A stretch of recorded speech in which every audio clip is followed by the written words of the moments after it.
Taurus, welcome to Higher Source Tarot for a tarot reading for all Taurus, Sun, Moon, Rising, and Venus. Thank you to all of you for the support you show of the channel. I so appreciate you, and as you know, tarot is a lifelong passion for me. It's something I feel is part of who I am, so we will continue here, but I do appreciate your energy. And if you are new, welcome to you. I post new readings every Friday, then again on Monday. So if a reading doesn't resonate, check back in a couple of days and just watch a new reading. Or you could look at different parts of your chart, or even on Monday, the style of reading is different every week. So you could also look at some of those readings. Tarot is sacred divination, so readings really are timeless. But again, we put a human timeline in part just to organize things.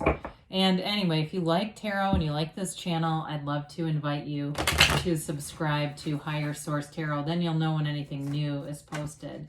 All right, what advice do you have for Taurus, Sun, Moon, Rising, and Venus? What does Taurus need to know, please? Messages do you have for Taurus? Okay. All right, we'll begin here with the tarot, and then we'll have the angel answers, oracle cards too.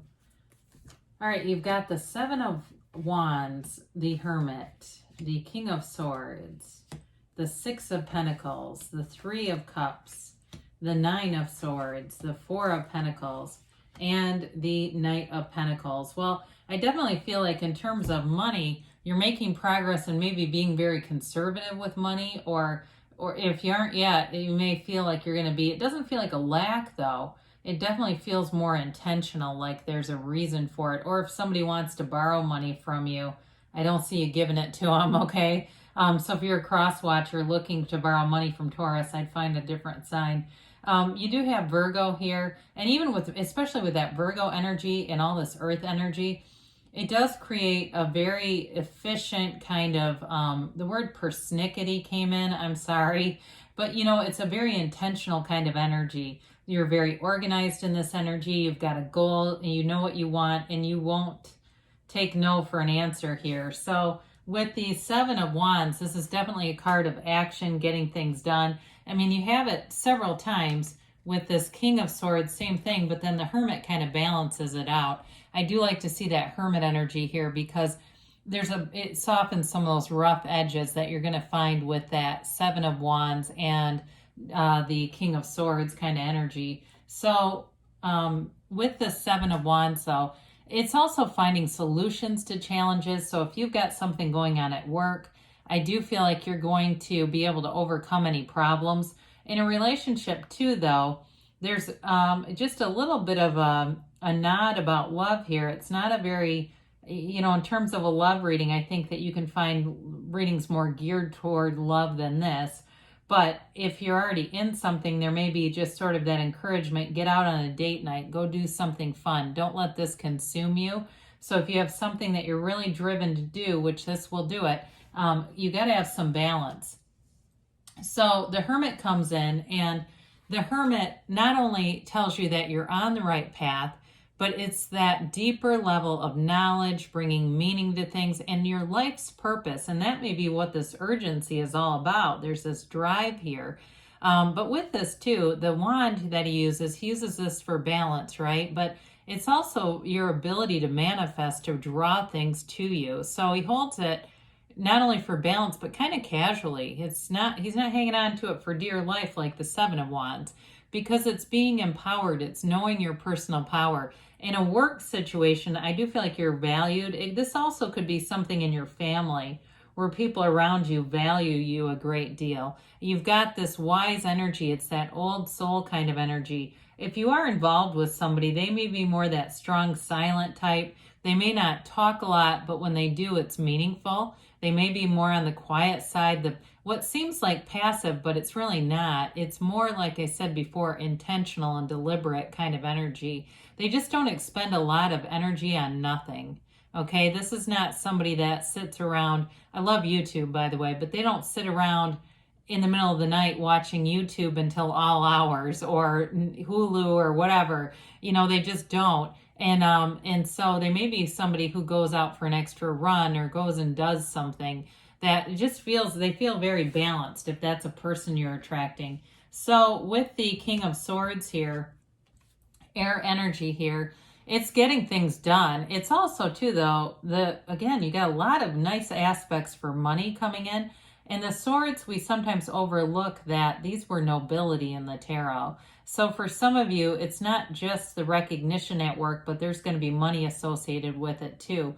Or if you're something, this is probably for one person on here, if there's something to do with an inheritance, I feel like you'll be the key person, or something where money is coming in. You're like the point person in this. And part of it is being able to use good judgment with the King of Swords. If there's anything too where there's a decision, not a court kind of a thing, and you're waiting on it, and it brings you some stress, the decision goes in your favor, but it may seem like it's been a long time coming.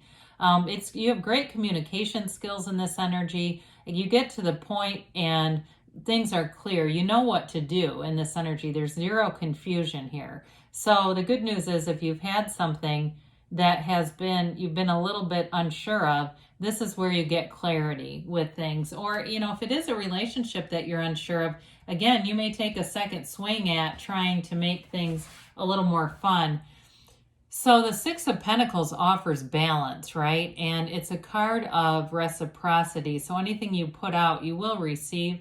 Now, it may be in return. So if it's work at a job, it's not for nothing. You know how that goes, where you feel like, I can't believe I've spent all this time on this and they don't even care, or, that one where they say, oh, we've decided to change. We're not going to do that anymore after you've, built the whole program up.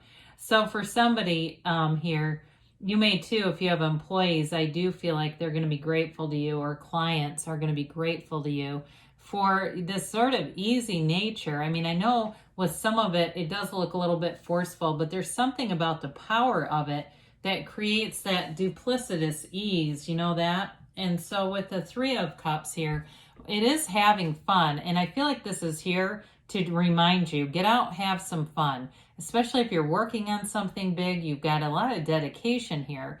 And so it's going to be important to bring in that balance. If you get invited to something and you would automatically turn it down because you think you don't have time, go for it. Or if you're in a relationship, again, and it seems like your attention is on other things, it's time to get out again, because this can snowball when we're not doing enough in the relationship, not having enough fun and connection. It can really get into a mundane place quickly. So we got to make sure we take care of that too, for those of you that's relevant. Now that Nine of Swords comes in, and this is that uncertainty. So we talked a little bit earlier that it's just a kind of a taste of this. I don't feel like it's an overriding or overarching part of the reading, but I do feel like it's just enough that it's all about letting go and be easy about stuff, so that it's not so much force and it's more about just releasing the resistance. So sometimes when we see this Nine of Swords too, it really is all about that, just that place where you finally kind of give into the flow of the universe and say, never mind, I'm not going to keep pushing this. So with this Four of Pentacles, we talked about getting a little more conservative with the money for some of you. And it may be with a very good reason, though. I do feel like you have a long-term goal here. And so if it's a car or a house or something that you're looking to buy, the Four of Pentacles can be somewhat helpful with that, because he's the miser of the tarot. You will not be frivolous in this energy. And Taurus likes a lavish lifestyle. We talk about that regularly. You like nice things. And so you're not afraid to work for them. You're not afraid to save for them. And so it may feel like this is pretty short-lived, though, because I definitely see money coming forward. I don't feel like it's a lack conscious energy at all. Like it's like you don't have enough, so you do it because you have no choice. I feel like it's much more of a choice than anything else. So the Knight of Pentacles comes in, and here's your visionary. Here's your long-term and goals getting achieved. The yellow in the background is always a very positive indication of gifts from the universe. So it may be an unexpected turn or a development that shows up that brings in money or something to do with, if it's work, it may be an advancement, like a promotion or something like that, where it doesn't feel like it's too much extra. Now, for some of you too, again, it's that planning ahead. In a relationship, if you need to spruce things up a little bit, there's still a long-term commitment here. So nothing's ending. It's just the tarot is your best friend that tells you the truth. And if you look at the cards, because this is not the most exciting reading, I'll be honest. I mean, it doesn't have the sun or those big punch cards that we love to see. But it's like it brings in real life and reminds us of things so that we can avoid the pitfalls that we could be prone to doing if we continue on the current energy. That's really what tarot does. It shows you what will happen if you continue in the path. So you can, sometimes people will negate their own readings because they'll hear something and go, well, I don't want that. Let's go out tonight, you know? And then all of a sudden you go, well, this is weird. Nothing got stagnant. We were having fun and now we're having more fun. So that's not really... It's I shouldn't really say negate the reading. It's like you respond to it in a way that brings in nice energy. That's really what it's all about. So you're never helpless with the tarot by your side. It's predictive, yes, but you still have your own free will to change things as you feel makes sense for you.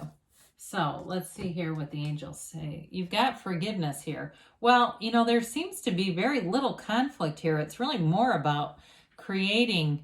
And so if there's something that you need to forgive, like somebody's pushing against with that 7 of Wands or 9 of Swords, then here you go. You've got trust. So again, know the universe is bringing in good things for you.